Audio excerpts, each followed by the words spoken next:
Yeah, now what indeed? I mean, I think in some ways this is the question to ask.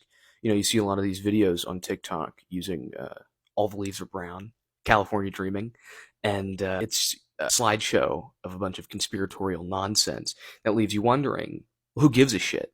Why does any of this matter? Who cares? I can't do anything about it. The CIA is going to kill whoever they want to. That's right. That's right. But I would say a couple things. If you want to take action, first of all, you cannot underestimate the power of ideas. Jean-Jacques Rousseau published The Social Contract in the 1760s. 30 years later, the King and Queen of France are beheaded, and the people who led the beheading cited Rousseau as their inspiration.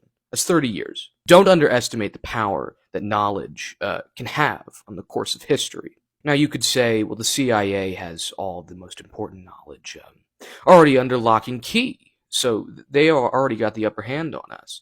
But if you think something like this is because you've already got a certain degree of knowledge about what the CIA is capable of. So, again, don't underestimate these kinds of things, because the kind of knowledge you have is able to motivate what you can think of and what you can do in entirely novel ways. That's the bare most minimum thing, I think. The second thing I think then you could do is read. Don't take my word for what Bernard Harcourt says.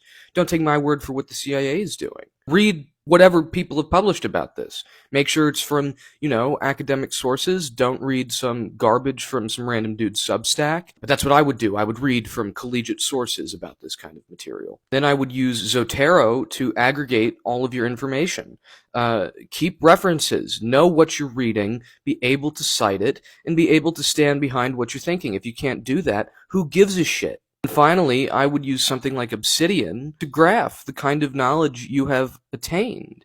If you cannot find relations between what you're thinking, and if you cannot get really excited and passionate about the kinds of things there's really no point. If you don't care about knowledge, then don't do anything. But then this isn't for you, and I don't really care what your opinion is, because this is all about knowledge. But if you do care about knowledge, you should really try to work it. Do something interesting with it. Obsidian and Zotero are both open source and free. I don't know how much time you have, but if you do have time, this is what I would recommend.